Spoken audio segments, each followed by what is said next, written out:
Hi, Alex. Thank you so much for joining me Pleasure. this morning. Is it possible for you, just before I start and lurch into my questions, to introduce yourself to our audience? Yeah, absolutely. So my name's Alex. I'm one of the senior account managers here at Berry Brothers and Rudd. I've been here for the last 3 years. So it's my job to help people build, manage their sellers and meet them, find out what they like drinking and help them buy great wine. Amazing, thank you. And before we kind of go into the work that you're doing here, can you tell us a little bit about your background and how you kind of got yourself into Yeah, wine? of course. So I studied economics and thought I'd go into the city and make loads of money, and then I got the bug. Um, Started getting obsessed with wine, fell down the rabbit hole, ended up working for a small wine merchant, and then just sort of built my way up, and here we are today.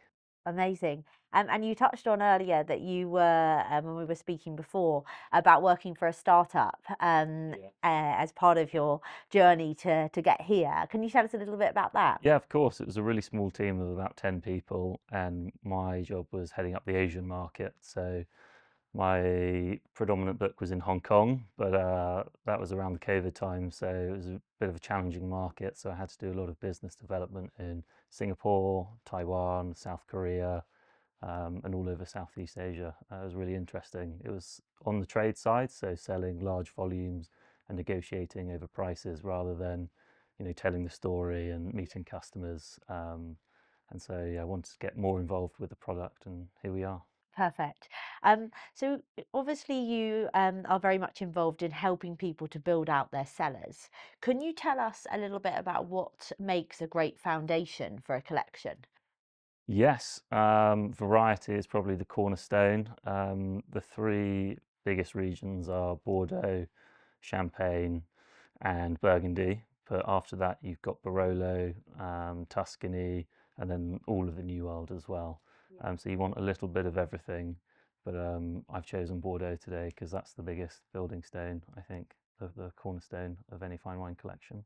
Perfect, and we'll come on to the wine that you've chosen in just a in just a second. How do you help people to understand their tastes and kind of look beyond maybe what they initially came to you wanting to buy? Yeah, it's a good question. Personal preference varies dramatically. We are lucky that we get to go on lots of trips, so we meet lots of winemakers, we do a lot of tastings, so we have a very expansive palate and we're trying these wines all the time. So most of what we sell is a personal recommendation. Okay. So I've met the owner of Bai a few times, Veronique, lovely lady. But it's important to remember that customers' palates are different to your own. So there's no point selling them a wine they don't want or don't like. Yeah. So I'm on first name basis with all my customers, and I know what they like and what they don't like. And there is an element of pushing them and guiding them, saying, if you like this, you must try this. Yeah. But at the same time, we would never force someone to have a wine they don't like. Yeah. So your chosen wine of today is from the Bordeaux region. Yes, exactly. Yeah, and a female. Female winemaker Veronique, lovely, lovely lady. Incredible chateau as well, and a great story behind it. So saying it fell out of favour is pretty harsh, but at the end of the 19th century, this wine was the same price as all the first growths, and so Mouton, Lafite, and even Yquem. It was one of the most expensive wines on the market, and for some reason, the prices came down considerably. And now a top vintage will cost you about £100 a bottle, including taxes. So you can drink top quality Bordeaux for a fraction of the price of its peers. Amazing. And that whole accessibility is a big part of the story in Berry Brothers and Rudd, Yeah. about helping people to buy in at a price and then hold and hopefully see not only some enjoyment in their journey with you, but also some appreciation on the wine that Yes, definitely. they're purchasing. What advice would you give to anybody who's new to collecting Um, when they're thinking about that kind of investment angle as well? sure. I'd say taste, taste, taste. Go and visit as many producers as you can. We have a Bordeaux en primeur tasting where you can taste all the latest vintage, but also some back vintages alongside it. Um, read some books, sign up to some publications. So we're big fans of people like Jane Anson, Venice, Wine Advocate, and a few others, and they publish great articles and review wines. Yeah. Inside Bordeaux is a great book which will speak in detail about this. And also try some second wines as well. So Haute Bailly have a second wine called Haute Bailly 2, and that is remarkable value. I think it's about 30, 40 pounds a bottle, all in, and it gives you a window into the insight of the winemaking brilliance at a fraction of the price. Yeah, brilliant, perfect. Um, and are there is there a real rise in female winemakers? Are you seeing a kind of shift Yeah, there? definitely. It's opened up, not just for male versus female, but for everyone. So we're seeing a lot of Japanese winemakers and Chinese winemakers working in France. I think it's more open and accessible to everyone. Yeah. And that's really key as well, is getting, encouraging more people to Yeah, collect. definitely, definitely. I think there used to be a stuffiness, or it used to be an old man's game, and I think now much younger people are drinking wine, and we're trying to foster that curiosity Yeah. in everyone. And you touched earlier on stories that come through wine. Mhm. What would you say to anybody who's a new collector about that kind of story? How do you kind of explain that to them when you're helping them to create their cellar? I think wine's all about people. So come to some of our tastings where the winemaker will be pouring the wine itself, and Yeah. if you ask the right questions, they'll tell you the whole story. Um, it's an amazing way to meet amazing people. Yeah. So I did a bike ride recently from Beaune to Barolo, and we had a support crew of loads of winemakers, including some from Barolo, and they're just such genuine, nice people, and they all bring their wine to dinner, Yeah. and you get to try it. It's very convivial. Amazing, amazing.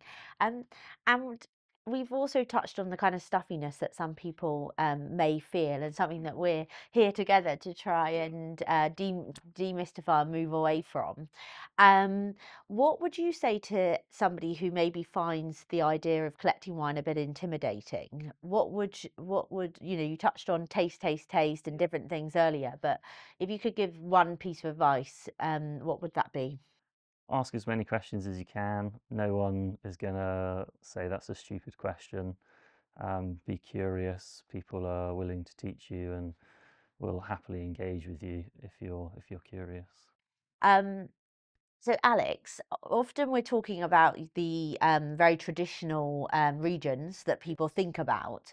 Are there any emerging areas that are exciting you at the moment? Yes, back to France, Loire Valley, I think, is a hotbed of value. Traditionally, the wines weren't always so consistent, but now with global warming, they achieve full ripeness nearly every year, and the value is incredible. You can pick up a fine wine for £20, white and red. Um, some really top-notch producers that not many people know about. Outside of France. Where would I point you to? I've got a soft spot for California and Australia. Okay. They're long established wine regions. I mean, some of the oldest wines in Australia are 200 years old. So although it's seen as New World, they've There's been actually a lot of making, history yeah, yeah. And a big passion of mine is also South Africa as well. there. A, it's a great holiday. B, lovely people who make wines and really easy to visit.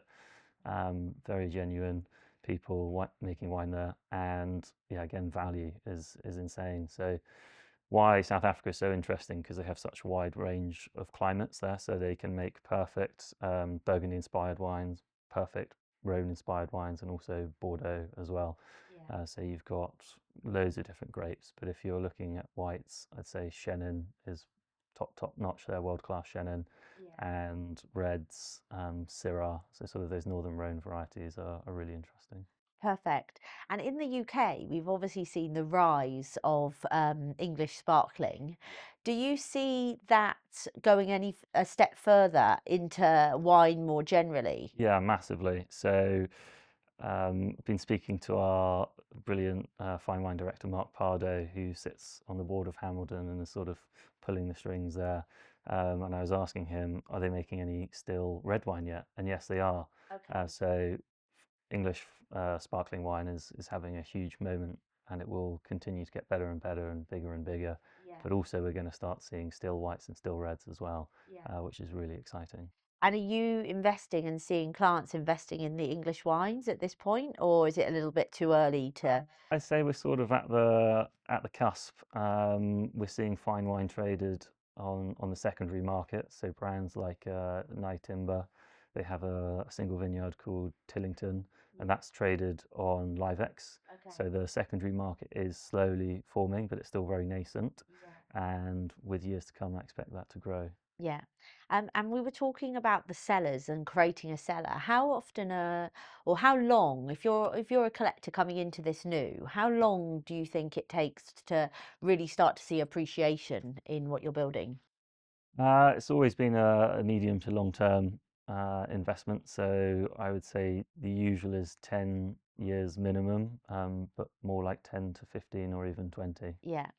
And are you seeing a kind of generational shift at the moment from your older customers who have been collecting for a long time, passing down to that next generation? Yes, massively. We often get older customers coming in to events with their children. They want to build a collection to pass down, but also we're seeing much more younger people interested in fine wine. Yeah. I think people are, yeah, more curious, and yeah, we're very willing to help them. Yeah, perfect. Thank you so much for joining me this morning. Thank you.